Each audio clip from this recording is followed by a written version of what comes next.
محمد وجل والتحية والإكرام على أفضل الموجودات العبد المؤيد والرسول المسدد المصطفى الأمجد المحمود الأحمد أعنيب القاسم محمد اللهم صل على محمد وآل محمد.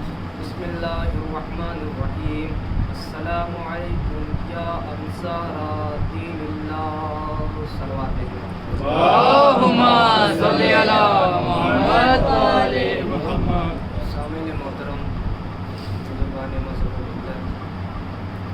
برادران ایمانی، کرم ہے حضرات چہاردہ معصومین علیہ السلام کا، اور خصوصی صدقہ ہے شہزادی کونین بنت جناب رسول الثقلین صدیقہ طاہرہ رازیہ مرضیہ بطول عذرا اور انسیہ حضرت فاطمہ زہرا سلام اللہ علیہا. اللهم صل على محمد وآل محمد. سلام اللہ علیہ کی نالین پاک سے لپٹی ہوئی گرد کے ذروں کا تصدق ہے کہ کاتب تقدیر نے ہمارے کاسے دل میں محبت اہل بیت کے موتی بھر دیے، اور اس خدا کا لاکھ لاکھ شکر ہے کہ اس نے ہماری دلوں کا محمد، دھڑکنوں کا علی، سینوں کا حسین اور بازوؤں پر عباس نے دیا. اس خدا کا لاکھ لاکھ شکر ہے، اہل علم ہے، اہل ادب ہے، میں فقرہ سرد کر رہا ہوں. اس خدا کا لاکھ لاکھ شکر ہے کہ اس نے ہماری آنکھوں کے اس اندھے کنویں کو یوسف اشک عزا عطا فرمائے، اور ایسے یوسف کہ جن کی جگہ، جن کا خریدار مصر کا بازار نہیں زہرا کا رومال ہوتا ہے. یہ وہ احسانات عظیم ہیں کہ اگر عمر جناب نوح میسر ہو کہ سلام ان کی عظمت پر، اور ایک سجدہ شکر میں زندگی بسر ہو جائے تو زندگی تمام ہو جائے گی، لیکن حق کے شکر ادا نہ ہو. شعراء ذویل احترام نے منظوم نذران عقیدت پیش کیا کہ خداوند عالم ان خدمتوں کو قبول و مقبول فرمائے. عزیزان گرامی، آج کی جو گفتگو ہے وہ نصرت کے اوپر ہے کہ نصرت کیسے کرنی چاہیے اور نصرت کا طریقہ کیا ہے. میں نے آپ کی خدمت میں نہ ہی کسی حدیث کی تلاوت کی، نہ ہی کسی آیت کی تلاوت کی، بلکہ یہ ایک زیارت کا فقرہ ہے کہ السلام علیکم یا انصار دین اللہ، اے اللہ کے ناصروں، آپ پر ہمارا سلام ہو. جب ہم اور آپ زیارت امام حسین بعنوان زیارت وارثہ پڑھ چکتے ہیں اور شہزادہ علی اکبر کو سلام کر لیتے ہیں تو اصحاب امام کی زیارت کی طرف متوجہ ہوتے ہیں، اور یہ فقرہ امام کے اصحاب کی زیارت کا فقرہ ہے کہ السلام علیکم یا انصار دین اللہ، اے اللہ کے ناصروں، آپ پر ہمارا سلام، اے رسول اللہ کے مددگاروں، آپ پر ہمارا سلام، اے مولا علی، مولا حسن، بی بی سیدہ، مولا حسین کے ناصروں، آپ پر ہمارا سلام. لیکن بڑی عجیب بات ہے، آپ نے زیارت پڑھی، میں نے پوچھا کس کی زیارت؟ آپ نے کہا امام حسین کے اصحاب کی زیارت. میں نے بھی زیارت پڑھی، میں نے بھی یہی کہا کہ امام حسین کے اصحاب کی زیارت. لیکن ذرا سی توجہ چاہتا ہوں، تھوڑا تھوڑا اور قریب آ جائیں. ایک صلوات بھیجے محمد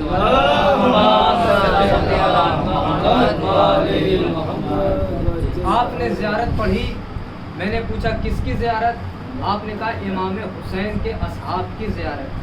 میں نے بھی زیارت پڑھی، میں نے بھی یہی کہا کہ امام حسین کے اصحاب کی زیارت. لیکن جب ہم زیارت پڑھتے ہیں اور اصحاب امام کی خدمت میں تحفہ سلام پیش کرتے ہیں تو اصحاب کو اصحاب کہہ کے سلام نہیں کرتے، اصحاب کو انصار کہہ کے سلام کرتے ہیں. بھائی اصحاب اور انصار کا فرق کیا ہے؟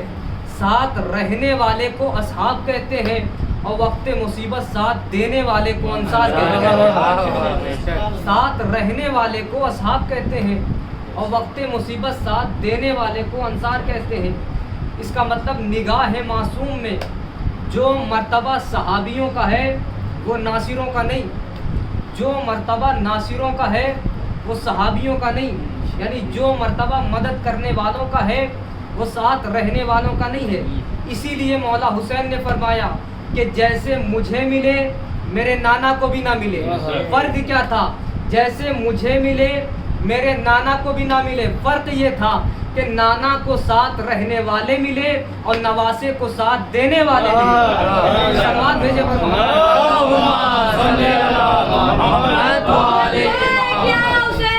لبیک یا حسین، لبیک یا حسین، لبیک یا حسین، لبیک یا حسین، لبیک یا حسین، نعرہ حیدری، یا علی، نعرہ صلوات۔ اللہم صلی علی محمد و آل محمد۔ نانا کو ساتھ رہنے والے ملے اور نواسے کو ساتھ دینے والے ملے۔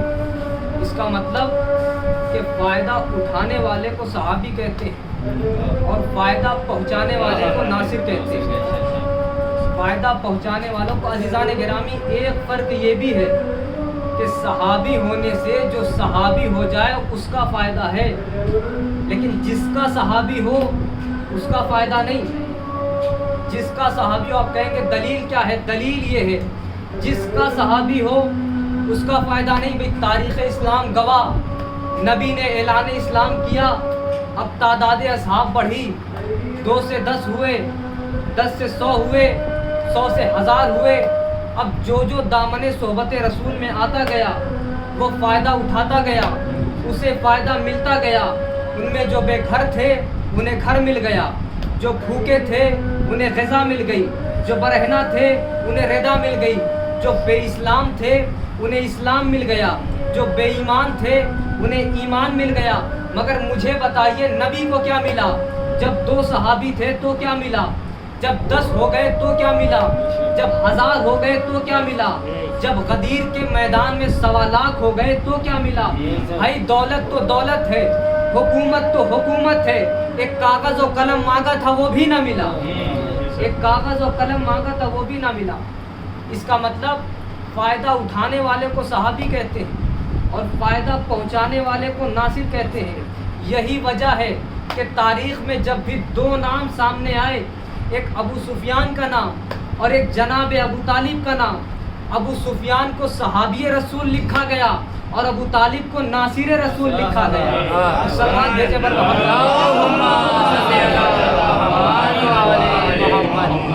ابو طالب کو ناصر رسول لکھا گیا، اس لیے کہ بار بار مدد کی ہے۔ عزیزان گرامی یہ نصرت کرنا اتنا اہم ہے، اتنا ضروری ہے کہ قرآن میں آیت میثاق موجود ہے۔ اس آیت میں 1,23,999 نبیوں سے وعدہ لیا گیا کہ وعدہ کرو کہ اگر تمہیں آخری نبی کا زمانہ مل جائے تو تم اس پر ایمان بھی لانا اور نصرت بھی فرمانا۔ لیجئے نبیوں سے بھی صحابی بننے کا وعدہ نہیں لیا گیا، ناصر بننے کا وعدہ لیا گیا کہ وعدہ کرو کہ ایمان بھی لانا اور نصرت بھی فرمانا۔ نبی کی نصرت کی شرط ہے ایمان، جیسے عبادت کی شرط ہے اسلام۔ شریعت غیر مسلم کو نماز کی اجازت نہیں دیتی، شریعت غیر مسلم کو حج کرنے کی اجازت نہیں دیتی، شریعت غیر مسلم کو روزے کی اجازت نہیں دیتی۔ حد یہ ہے کہ زمین حرم پر قدم رکھنے کی بھی اجازت نہیں۔ جو مشرک ہیں سورہ برات موجود ہے کہ مشرک زمین حرم پر قدم نہ رکھے، تو پہلے مشرک بھی جاتے تھے لیکن سورہ برات نے بین لگا دیا کہ مشرک زمین حرم پر قدم نہ رکھے۔ تو وہ پکنک منانے نہیں جاتے تھے مشرک، وہ بھی طواف کعبہ کرتے تھے، صفا و مروہ کے بیچ دوڑا کرتے تھے۔ میں کہوں گا پالنے والے آنے دیتا، شاید آتے آتے سدھر جاتے، آواز آئے کہ ہم پاکیزہ مقامات کا قانون بتا رہے ہیں، یہاں آتے آتے نہ سدھرنا، سدھر کے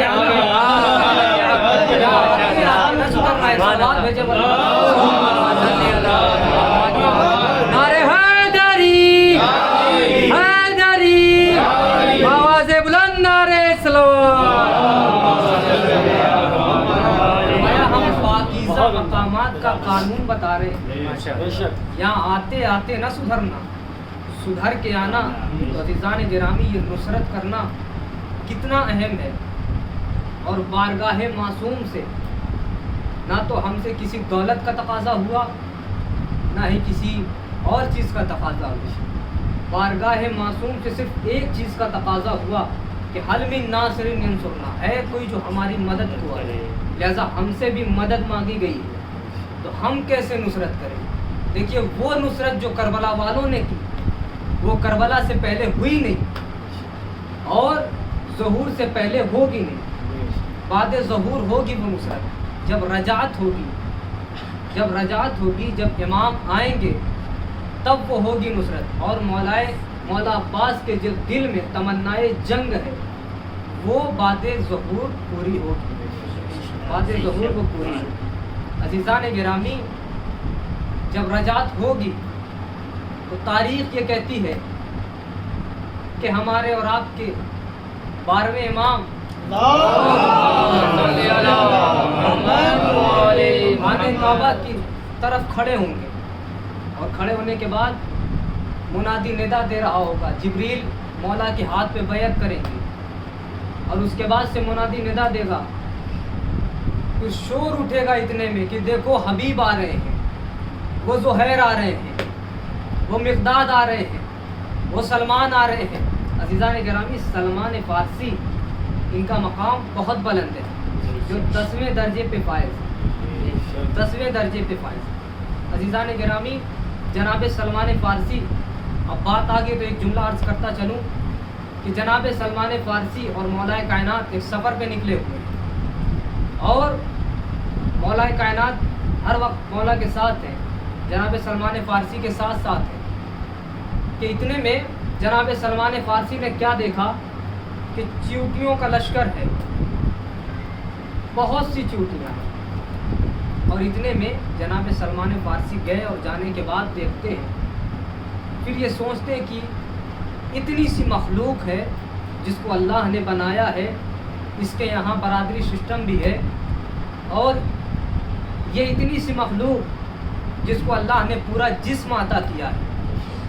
مولا کائنات کے سامنے فرماتے ہیں کہ مولا لیکن ان کی تعداد اتنی ہے کہ یہ تو وہی جانتا ہوگا جس نے انہیں پیدا کیا ہے.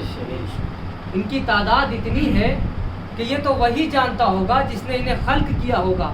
ایک مرتبہ مولا کائنات مسکراتے ہیں اور مسکرانے کے بعد کہتے ہیں سلمان میں یہ بھی بتا سکتا ہوں کہ ان کی تعداد کتنی ہے اور یہ بھی بتاؤں گا کہ اس میں نر کتنے ہیں اور مادہ کتنے ہیں. اس میں نر کتنے ہیں اور مادہ کتنے ہیں. عزیزان گرامی جناب سلمان فارسی، اور ہمیشہ ان کا کام ہوتا تھا جناب سیدہ کے دروازے پر جاروب کشی کرتے تھے. ایک دن شیخین کا گزر ہوا اور گزر ہونے کے بعد کیا دیکھا، کہنے لگے کہ سلمان کیا کر رہے ہو، در سیدہ پہ بیٹھے رہتے ہو، نماز کا وقت تو ہو گیا ہے، نماز کے لیے چلو.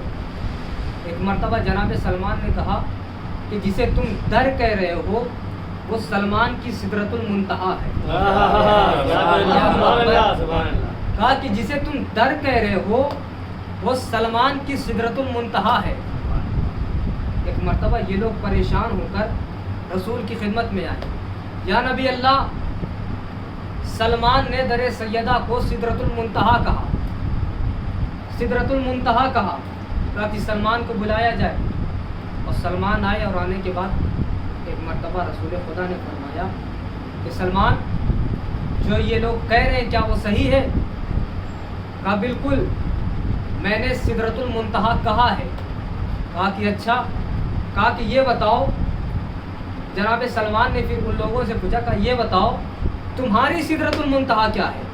کہا ہماری سدرۃ المنتہا وہ ہے کہ جہاں جبریل رک جائیں، اگر ایک قدم آگے بڑھیں تو جبریل کے پر جل جائیں.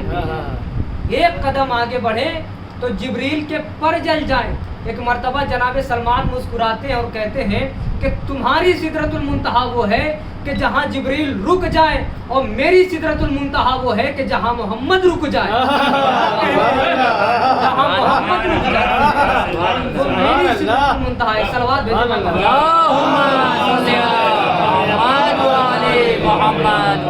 کہ تمہاری سدرۃ المنتہا وہ ہے کہ جہاں جبریل رک جائے اور اگر ایک قدم بھی آگے بڑھے تو جبریل کے پر جل جاتے ہیں.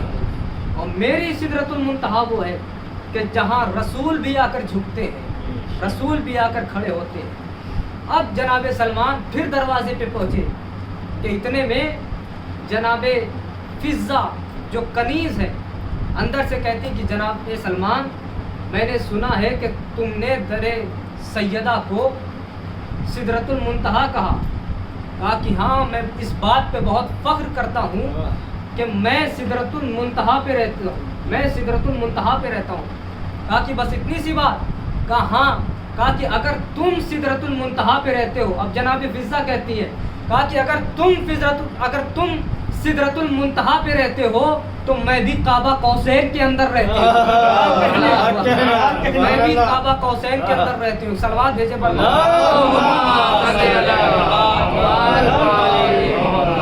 گرامی. ان کے در کے خادموں کا یہ عالم ہے, ان کے در کے جو ان کے در کی نوکری کرتے ہیں ان کا یہ عالم ہے کہ وہ 10ویں درجے پہ فائز ہیں, 9ویں درجے پہ فائز ہیں. جناب سلمان اور جناب سلمان یہ ہنر جان چکے تھے کہ جو ان دنیا میں ان کے دروازے پہ جتنا جھکے گا وہ آخرت میں اتنا ہی سربلند ہوگا. جو ان کے دروازے پہ جتنا جھکے گا وہ اتنا ہی سربلند ہوتا چلا جائے گا. ایک دن جناب سلمان فارسی مسجد کے اندر موجود ہے اور تمام صحابہ اکرام بیٹھے ہوئے ہیں, مجمع بھرا ہوا ہے کہ اتنے میں جناب سلمان فارسی سے کسی نے پوچھا کہ سلمان یہ بتاؤ کہ یہ جو 3 لوگ بیٹھے ہوئے ہیں یہ کون کون لوگ ہیں؟ تو جناب سلمان فارسی نے کہا کہ یہ تو وہ ہیں اور یہ وہ ہیں, لیکن جو وسط میں بیٹھے, جو بیچ میں بیٹھے, انہیں میں نہیں جانتا, انہیں میں نہیں پہچانتا. اب ایک مرتبہ جناب سلمان فارسی جو ساتھ میں ان کے برابر میں کھڑا تھا وہ پریشان ہو گیا اور جانے کے بعد رسول کی خدمت میں گیا. جانے کے بعد کہتا ہے مولا جناب سلمان فارسی دن رات مولائے کائنات کے ساتھ رہتے ہیں اور کہتے ہیں کہ میں انہیں ہی نہیں جانتا, میں انہیں ہی نہیں پہچانتا. جب کسی نے ان سے پوچھا کہ یہ کون ہے تو کہنے لگے میں انہیں ہی نہیں جانتا, میں انہیں پہچانتا ہی نہیں. پھر رسول خدا نے سلمان فارسی کو بلایا اور کہنے لگے سلمان کیا تم نے ایسا ایسا کہا؟ کہنے لگے جی رسول اللہ میں نے کہا. کہنے لگے کہ اب تم بتاؤ کہ تم نے ایسا کیوں کہا؟ جناب سلمان فارسی سے کہا کہ تم بتاؤ کہ تم نے ایسا کیوں کہا.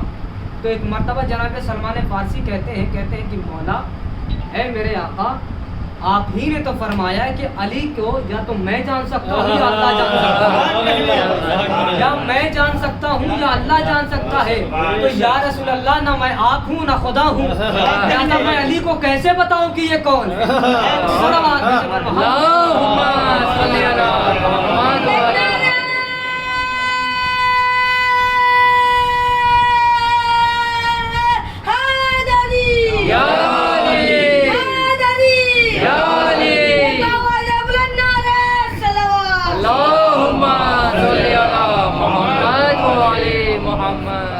نہ ہی میں آپ ہو گیا ہوں نہ ہی خدا, لہذا میں کیسے بتاؤں کہ علی کون ہے. عزیزان گرامی تو نصرت کرنا یہ اتنا اہم ہے, اتنا ضروری ہے کہ اہل بیت کی بارگاہ سے ہم سے بھی تقاضا ہوا ہے تو وہ نصرت کا. لہذا ہم پر بھی لازم ہے کہ ہم نصرت کیسے کریں, ہم پر بھی لازم ہے. اور جب 8ویں امام کا دور آیا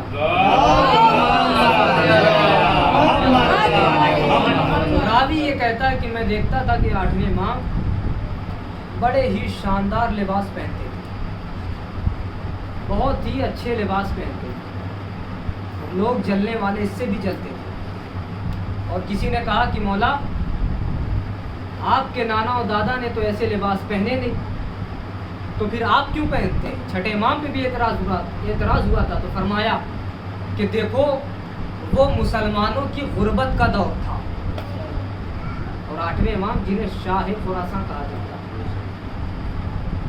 اور یہ 8ویں امام ان کا جو حرم کا ڈیزائن ہے پورا، وہ ایک مجتہد نے پورا ڈیزائن کیا ہے، مجتہد نے پورا. اب ایک واقعہ یہیں سے پیش کر دوں آپ کی خدمت میں.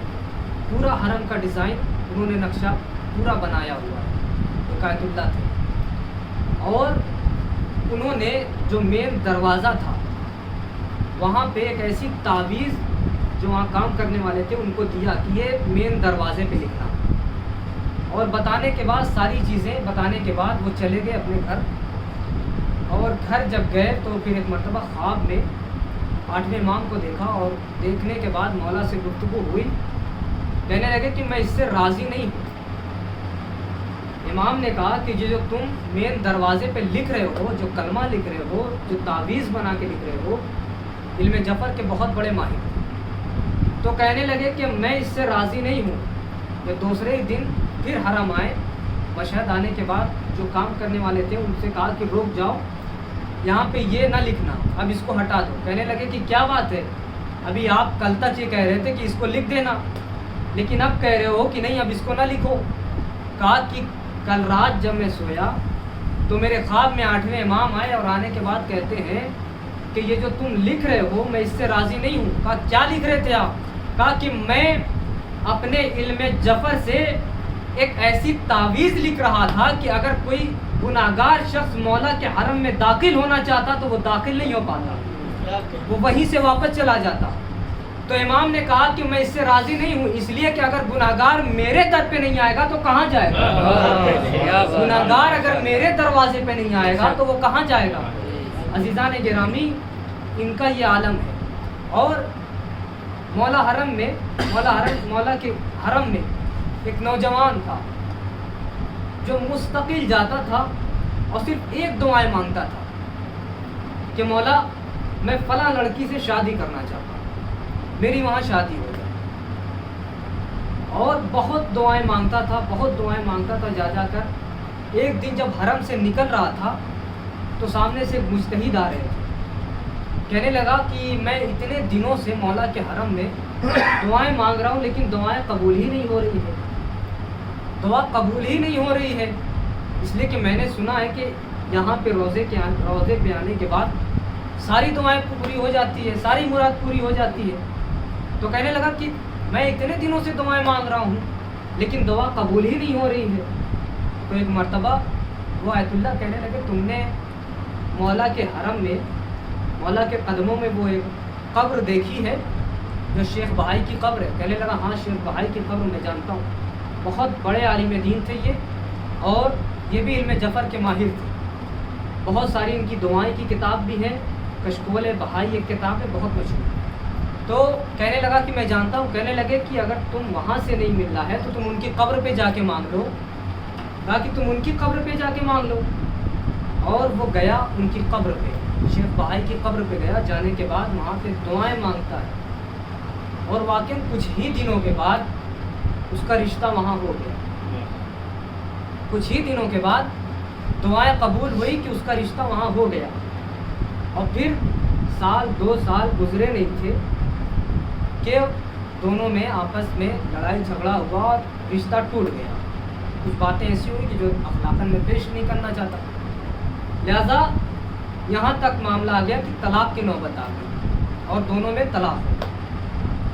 اب یہ ماں بہت ہی غصے کے عالم میں حرم میں جاتا ہے، اور جانے کے بعد ان کی قبر پہ، شیخ بہائی کی قبر پہ جاتا ہے، اور جانے کے بعد کہتا ہے کہ جب دینا نہیں آتا تو انہی سے سیکھ لو جن کے پہلو میں بیٹھے ہو.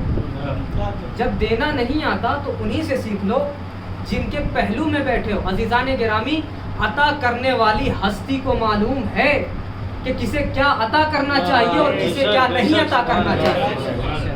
پھر اس کے دماغ میں یہ بات آئی کہ میں اتنے دنوں سے یہ مولا کے حرم میں دعائیں مانگ رہا تھا، لیکن اب سمجھ میں آیا کہ مولا میری دعا کو قبول کیوں نہیں کر رہے. لہذا عزیزان گرامی، کوئی دعا رد نہیں ہوتی ہے، صحیح وقت پہ وہ دعا قبول کی جاتی ہے، کوئی دعا رد نہیں ہوتی۔ تو عزیزان گرامی، مولا نے یہی فرمایا کہ دیکھو، جب اعتراض ہوا تو فرمایا کہ دیکھو وہ مسلمانوں کی غربت کا دور تھا اور یہ مسلمانوں کی شوکت کا دور ہے۔ اگر ہم اس زمانے میں ویسے لباس پہنے تو یہ ہماری شیعوں کی ذلت کا سبب ہے، لہذا ہم ویسے لباس نہیں پہنیں گے۔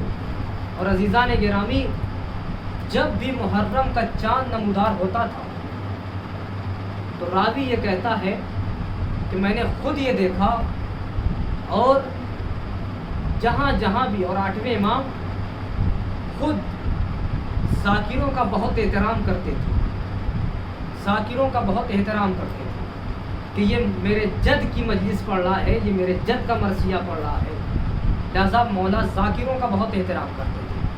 تو عزیزان گرامی، جب بھی محرم کا چاند نمودار ہوتا تھا تو لوگ کہتے کہ ہمیں چاند دیکھنے کی ضرورت نہیں ہوتی تھی، خود بخود آل محمد کے گھرانے سے اتنے رونے کی آوازیں بلند ہوتی تھی کہ ہمیں یہ خبر ہو جاتی تھی کہ محرم قریب آ گیا۔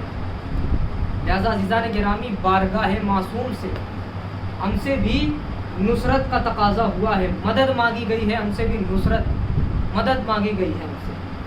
آج دنیا دیکھیے، 40 کے موقع پہ آپ کربلا میں دیکھ لیجئے کتنی تعداد میں لوگ رہتے ہیں، صرف 1 کروڑ نہیں، 2 کروڑ نہیں، 3 کروڑ نہیں، 4 کروڑ نہیں، ہزاروں کی تعداد میں لوگ رہتے ہیں۔ لوگ کہتے ہیں کہ پوچھتے ہیں لوگوں سے، کیا تعداد دیکھ کے حیران ہو؟ کا نہیں، تعداد دیکھ کے حیران نہیں ہے، ابھی تو ہم یہ دیکھ رہے ہیں کہ حسین نے بلایا نہیں تو اتنے آ گئے، اگر حسین نے آواز دی تو حسین نے بلا لیا تو کیا ہوگا؟ عزیزان گرامی، تو بارگاہ معصوم سے ہم سے بھی نصرت مانگی گئی ہے، نصرت ہم سے بھی اہل بیت نے نصرت مانگی۔ حل من ناصر ینصرنا، ہے کوئی جو ہماری مدد کو آئے۔ آج پہلی محرم ہو گئی اور دنیا بھر میں آج پہلی محرم کو 28 رجب یعنی روانگی کے مسائل پڑھے جاتے ہیں۔ میں نے یہ روایت نہیں سنی تھی جو میں ابھی پڑھنے جا رہا ہوں، میں نے یہ روایت ابھی تک نہیں سنی تھی، لیکن آج ہی یہ ابھی روایت میں سنا تھا۔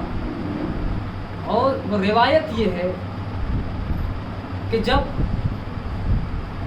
28 رجب کو جو حسینی قافلہ چلنے لگا تو ایک مرتبہ مولا حسین سب سے تو رخصت ہو رہے تھے، سب کو بتا دیا کہ دیکھو فہرست پہ ان لوگوں کے نام لکھنا۔ فہرست تیار ہو گئی، اب روایت سنیے، فہرست تیار ہو گئی اور سب سے پہلے حسین نے جو وداعی کی ہے وہ اپنے نانا کے روضے پہ جا کر کی، اپنے نانا کی مزار پہ گئے اور جانے کے بعد اتنا روتے ہیں کہ راوی یہ کہتا ہے کہ ایک مرتبہ حسین غش کھا کر گر پڑتے ہیں، روضہ رسول پہ حسین غش کھا کر گر پڑتے ہیں اور خواب کے عالم میں یہ دیکھتے ہیں کہ ایک مرتبہ خود رسول خدا اپنی قبر سے اٹھتے ہیں اور ویسا ہی پیار کرتے ہیں جیسے بچپن میں پیار کیا کرتے تھے، لیکن آج کچھ تبدیلی آ گئی ہے، آج کچھ بدلاؤ آ گیا ہے۔ وہ بدلاؤ کیا تھا عزیزان گرامی؟ ایک مرتبہ جب حسین کو رسول خدا پیار کرنا شروع کرتے ہیں تو سب سے پہلے تو پیشانی کا بوسہ دیتے ہیں۔ جیسے حسین نے پوچھا نانا یہ آج پیشانی کا بوسہ کیوں؟ کہا کہ اے حسین، کل تم کربلا میں جاؤ گے، یہی پیشانی ہوگی اور ظالم تمہاری پیشانی پہ پتھر ماریں گے۔ اللہ اکبر! آپ کی آوازیں استغاثہ بلند ہوئی، آپ کی آوازیں بلند ہو گئی۔ جب مجلسوں میں گریہ بلند ہوتا ہے تو اہل بیت کی توجہ، اہل بیت کی رحمتیں نازل ہونے لگتی ہیں، لہذا اپنی آوازوں کو دبا کے نہ روئیے گا، کھل کے روئیے گا، اس لیے کہ جب ہمارا کوئی مرتا ہے تو ہم چیخیں مار مار کر روتے ہیں۔ عزاداروں، یہ تو وہ ہے کہ صاحب نے مجھ سے پچھلے سال محرم میں کہا تھا کہ مولانا